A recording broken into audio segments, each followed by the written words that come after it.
पहली बार लंबे समय के बाद आप देख रहे हैं कि उत्तर प्रदेश के अंदर चुनाव हो रहा है, भले ही बहुत छोटे लेवल का चुनाव है, लेकिन किसी महिला की साड़ी खोली जा रही है। ये क्या है? नहीं देखिए, मैं समझता हूं कि आपने कहा कि लोकतंत्र क्या है, भारत में लोकतंत्र पर कलंक है ऐसा दृश्य, इसलिए मैं जानबूझकर नहीं दिखा रहा हूं। तो इससे एक बात समझ में आती है कि भारत में लोकतंत्र तो है, लेकिन उस पर यह कलंक है। मैं तो बुनियादी तौर पे आपकी इस धारणा से ही सहमत नहीं हूं कि भारत में लोकतंत्र है। भारत में लोकतंत्र का एक ढांचा बना था। हमने जब आजादी पाई थी तो हमने लोकतंत्र का एक ढांचा हासिल किया था और बड़ी मुश्किल से मिला जुलाकर एक बेहतर संविधान हासिल किया था। लेकिन संविधान को जब लागू किया गया, मैं बार बार इसको कोट करता हूं ताकि आपके देश, अपने दर्शक, अपने श्रोता भी इसको समझें। तो जिस व्यक्ति ने संविधान के निर्माण में अहम भूमिका निभाई थी, उस व्यक्ति ने स्वयं 1949 में, यानी जब संविधान इंट्रोड्यूस हुआ, जब लागू हुआ, उसके पहले उस व्यक्ति ने 25 नवंबर को भाषण में कहा था, डॉक्टर B.R. अम्बेडकर ने, कि हम एक खूबसूरत संविधान कोशिश करके एक अच्छा संविधान दे रहे हैं, लेकिन इस संविधान का अर्थ तभी होगा जब हम समाज में व्याप्त सामाजिक आर्थिक गैर बराबरी को खत्म करें, मिनिमाइज करें, न्यूनतम उसको करें, ताकि जो एक व्यक्ति एक वोट का सिद्धांत हासिल होने जा रहा है इस संविधान के लागू होने से, वो सामाजिक आर्थिक समता में भी तब्दील हो सके, यानी लोकतांत्रिक प्रक्रिया और लोकतांत्रिक संरचना हासिल की जा सके। लेकिन डॉक्टर B.R. अम्बेडकर की बात तो मानी नहीं गई। तो आज भारत में मेरे हिसाब से, जो मैं मानता हूं, आप लोग तो टेलीविजन में लंबे समय तक लोकतंत्र की दलील देते रहे हैं, तो आप लोगों की बात अलग है, लेकिन मैं एक छात्र के नाते लोकतंत्र के, मैं तो मानता हूं कि भारत में लोकतंत्र उस तरह से नहीं रहा है। जम्मू कश्मीर, जिस पर हम इतना रोना रोते हैं कि जम्मू कश्मीर में उग्रवाद आतंकवाद आ गया, क्यों आया? 1987 का इलेक्शन उसकी बुनियाद है। उसके पीछे पाकिस्तान और ये और वो सब जो कहा जाता है वो ठीक है, एडिशनल फैक्टर है, लेकिन जो मेजर फैक्टर है 1987 इलेक्शन है, और वहां वो टर्निंग पॉइंट है। शेख अब्दुल्ला जब तक थे तब तक जम्मू कश्मीर में कुछ नहीं हुआ। तो मेरा ये कहना है कि आज के हालात जो दिखाई दे रहे हैं, ऐसा नहीं कि भारत बहुत महान लोकतांत्रिक देश रहा है, हमेशा से बहुत ही एक कमजोर लोकतंत्र रहा है, इसको विकसित होना था, लेकिन हम उसको पीछे ले गए। नेहरू युग का एक ही रोल था कि उन्होंने संरचनाएं हमें दी और उन संरचनाओं को एक्सपेंड करके हम लोकतंत्र हासिल कर सकते थे। इसलिए उत्तर प्रदेश की मौजूदा घटना पर आशुतोष जी, मुझे कोई ताजुब नहीं हो रहा है। हिंदुत्व तंत्र में लोकतंत्र का यही हाल होना था। जब आप बात करते हैं कि हम हिंदू तंत्र लाएंगे, राम राज लाएंगे, तो वो सब राजतंत्र की बातें हैं। राजतंत्र में लोकतंत्र कहां से पाएंगे भाई आप?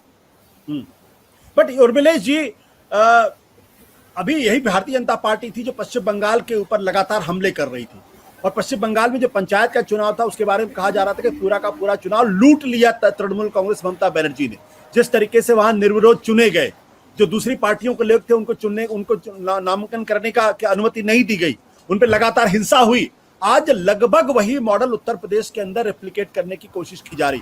मेरा आपसे सवाल ये कि जिस उत्तर प्रदेश के अंदर भारतीय जनता पार्टी को 2014 में 72 सीटें मिलती हैं अपने गठबंधन के साथी के साथ साथ, 2017 में गठबंधन के साथी के साथ साथ 325 सीटें मिलती हैं, और जो 2019 में जिसको 65 सीटें मिलती हैं, आज वहां पे बीजेपी को करने की जरूरत क्यों पड़ी? मेरा सवाल आपसे ये इसलिए पड़ी है कि पहली चीज तो बंगाल और उत्तर प्रदेश का ये कंपैरिजन जो बीजेपी के लोग बार बार पेश कर रहे हैं आजकल, कि बीजेपी बंगाल में ऐसा ही हुआ है तो उत्तर प्रदेश पर क्यों आप रो रहे हैं? भाई दोनों में बहुत जमीन आसमान का फर्क है। वहां डिस्टॉर्शंस हुए, जरूर हुए, इसमें कोई दो राय नहीं है, लेकिन आप ये नहीं कह सकते कि बंगाल का चुनाव उत्तर प्रदेश के पंचायती राज इलेक्शन की तरह था। ऐसा बिल्कुल नहीं है। उत्तर प्रदेश में भी पहले चुनाव हुए हैं, इतने बुरे नहीं हुए हैं, क्योंकि जैसा मैंने कहा कि लोकतंत्र की संरचना तो हमारे यहाँ मौजूद है, लेकिन क्या ऐसा निर्वाचन आयोग भी मौजूद था हमेशा? अरे भाई, आपके यहाँ तो ऐसे ऐसे TM शेषन जैसे इलेक्शन कमिश्नर रहे, जो जिन्होंने बनाया उसको भी उन्होंने नहीं पूछा।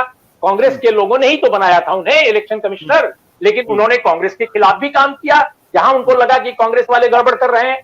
तो हमारे यहाँ उसके बाद लिंगो आए। देखिए, असल समस्या हमारे उत्तर प्रदेश के चुनाव की यह है कि इसकी रखवाली करने वाले लोग ही इसको लूटने वाले हैं। ये जो तंत्र है, जो निगरानी का तंत्र है, जो इलेक्शन को कराने का तंत्र है, अगर वो चुस्त होता, अगर प्रशासन चुस्त होता तो ये हो ही नहीं सकता था। मेरा ये मानना है कि उत्तर प्रदेश में जो कुछ हुआ है वो प्रशासन और निर्वाचन आयोग के खामोशी या निष्क्रियता या कनाइवेंस, जो भी आप कह लीजिए, मैं इसमें पूरी तरह निर्वाचन आयोग को जिम्मेदार ठहराता हूं। निर्वाचन की प्रक्रिया में जो लोग एजेंसियां शामिल हैं वो इसके लिए रिस्पॉन्सिबल हैं, और प्लस जो वहां का तंत्र है सरकारी वो रिस्पॉन्सिबल है। ये लोकतंत्र को पीछे ले जाने की बात है, जो कि कमजोर लोकतंत्र है भारत का, उसको और बर्बाद करने का। अब आपका जो सवाल है कि आपने जो पूछा था उसका क्या था, अंतिम लाइन? नहीं, मेरा सवाल ये था कि आखिर ये करने की जरूरत क्यों पड़ रही है? इसलिए करने की जरूरत पड़ रही है कि आपको याद होगा कि केंद्रीय नेतृत्व बीजेपी का कह रहा था कि बहुत बुरी स्थिति उत्तर प्रदेश में हो गई है और नए नेतृत्व के तहत या कुछ नया किया जाए, कुछ और एडिशनल कुछ लोगों को जोड़ा जाए बीजेपी में, सरकार में, और लिहाजा तब हम करेंगे। तो ये टेम्पल वगैरह के बावजूद भी और इतनी सारी कोशिशों के बावजूद भी बीजेपी की हालत उत्तर प्रदेश में खराब रही है। इसकी जो एक मंजूरी है वो केंद्रीय बीजेपी नेतृत्व ने भी दी थी। तो उनको अब लग रहा है, हमें लगता है कि नहीं, हम ऐसा कुछ कर दें इस इलेक्शन, पंचायती राज इलेक्शन में, कि लोगों को पता चल जाए कि हम बड़े स्ट्रांग हो गए हैं, हम तो ऑलरेडी स्ट्रांग हैं। देखिए, ऐसे नहीं होता है। और दूसरी बात कि अगर इसी तरह से चुनाव विधानसभा का कराना है तो मुझे तो लगता है कि बीजेपी को जितनी सीटें इस वक्त विधानसभा में है उससे भी ज्यादा मिलने जा रही हैं। तो ये तो लैटिन अमेरिका और अफ्रीकन कंट्रीज के कुछ चुनाव होते हैं, खासकर लैटिन अमेरिका में एक जमाने में चुनाव होते थे, वहां की सो कॉल्ड डेमोक्रेसीज में कुछ उसी तरह के चुनाव का भारत में आगाज हो रहा है। और मुझे तो इस बात का ये भी लग रहा है कि दक्षिण भारत को छोड़कर पूरे समूचे उत्तर भारत में कहीं इसी तरह से चुनाव ना होना शुरू हो जाए, और इसके लिए निर्वाचन आयोग को लोकतंत्र का सबसे बड़ा मसीहा घोषित कर दे भारतीय जनता पार्टी, कि सबसे बढ़िया लोग चुनाव कराने में इस समय निर्वाचन आयोग में 3 जो मेंबरान है उसमें 2 उत्तर प्रदेश के हैं, 2 उत्तर प्रदेश के हैं, और उत्तर प्रदेश में 2022 में चुनाव हो रहा है। अब आप सोचिए, क्या ये दो चीजें एक दूसरे से जुड़ी नहीं है? ठीक है। सत्य हिंदी का ऐप डाउनलोड करें गूगल प्ले स्टोर पर।